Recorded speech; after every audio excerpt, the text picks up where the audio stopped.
Hi, and welcome back to On the Volley, or as we like to be known, OTV. My name's Matt. I'm here on my own tonight talking about things related to Manchester City. There's not a lot to report, to be honest. No transfers made of any real significance. We've re-signed Fernandinho on a one-year contract extension.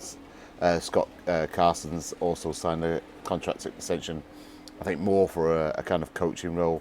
But yeah, other than that, really, no activity in the transfer market. We've played one friendly. We played against Preston the other night. We won 2-0 at the Academy Stadium, playing a mix of under 23s and a few players who didn't have much involvement in the Euros. Obviously, there's a lot of talk at the moment about in the transfer rumours market, if you like, which is pretty much paper talk for we don't know, about Kane, about Holland, about Grealish. Out of those three, it looks like Grealish is the most likely that City are going to sign. I've seen tonight that it's maybe 100 million for Grealish. I think that's a little bit of a high price for a player. He's a quality guy, don't get me wrong, he's a quality player. Obviously English as well, which plays into the number of quota of English players that you have to have in your Champions League squad and also your Premier League squad. We do have quite a lot of youth talent coming through as well at the moment, so it's probably more important to talk about them than it is to talk about the potential signing of Grealish, Kane or Holland, because it seems to me that City are now going to actually trust their academy, which is a great thing for me. I think every fan always, we kind of like to grow our own. We're always been about that, you know, in football. It's like kind of like someone who's come through the roots. You see them growing up as a kid, you see them develop into a player all the way through your team. And Phil Foden's obviously a massive example of that. And why City fans love him so much is because of they've seen the potential in the youth ranks, and then going through into the first team and seeing a player like that develop. Obviously, we had Jadon Sancho at one point. He went obviously to Dortmund and is now signed for Manchester United. Don't be surprised if you get a few boos in the derby for Jadon Sancho for doing that. But you know, he wasn't going to get into the first team at the time. It's his own decision to make, but you know, if you make a decision like that and then you end up on the opposite side of Manchester, don't expect any friendly response from the club that essentially gave you your youth development. Now, City have played a lot like this in the past. They've developed. They've basically gone out and bought a lot of Wolves talent, a lot of the Wolves youth talent, and put them in through the academy, hoping that they will develop into these world-class players. It's a shame that we've missed out on Jadon Sancho, but we haven't missed out on Phil Foden. Obviously, he's a local lad. That's a bit of a different thing. I am hoping that a lot of these other talents that are coming through are going to get a chance this year, considering the fact that we haven't signed that made any significant signings in this transfer market. It'd be nice to see them come through. So I'm going to go on to say, basically, you know, it's what do we expect from the season? Well, if that is the case, then this will surely represent a very transitional season for City.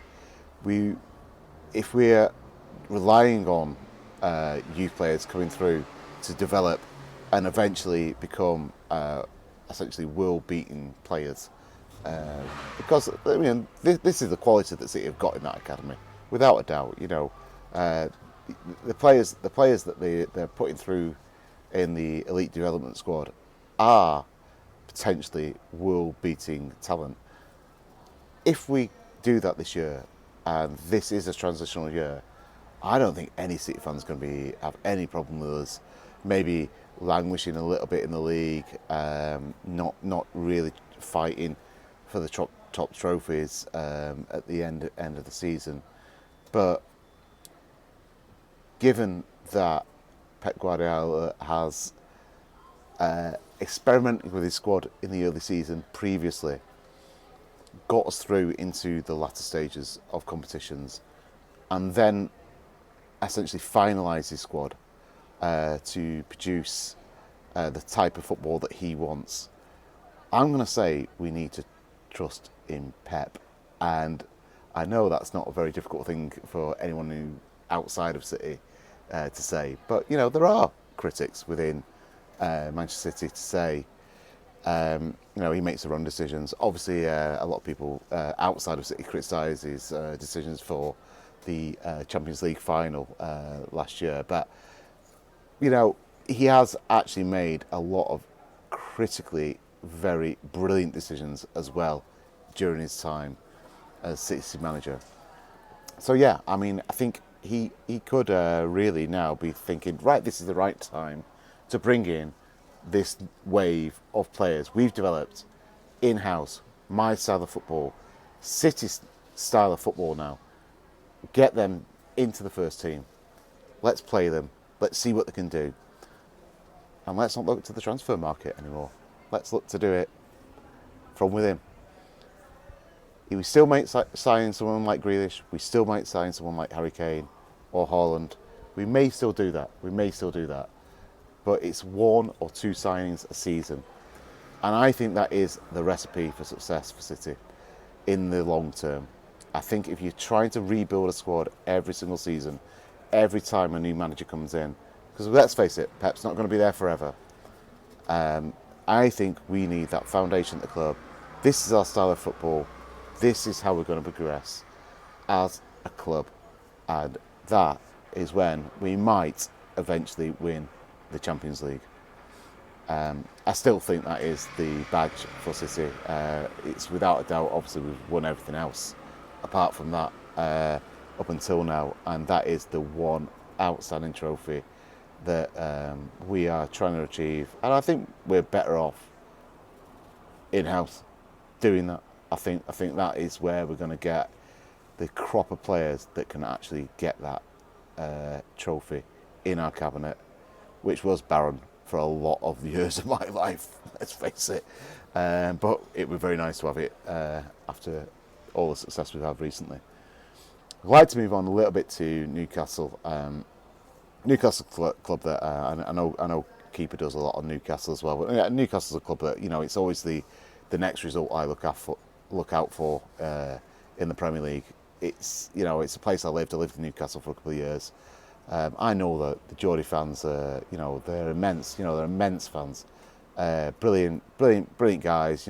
Guys you go and have a pint down, have a bit of banter with. Get the mick taken out of you, as I did as a City fan in the early '90s, and just have a laugh with them. They were great people to know. Great place to live.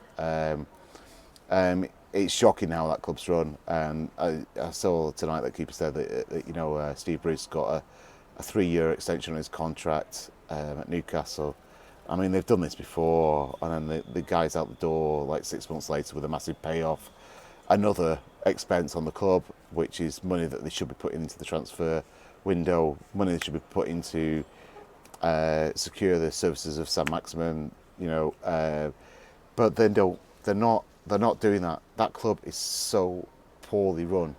It's embarrassing.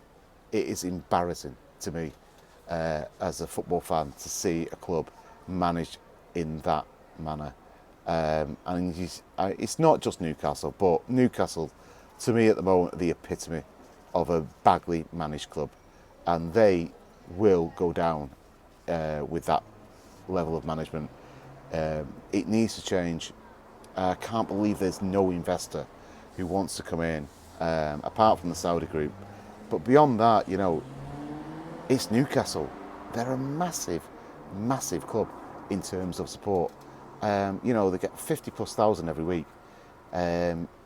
how on earth they are languishing where they are for so long without someone coming in and saying, look, I can turn this club around and turn it into a going entity, is beyond me.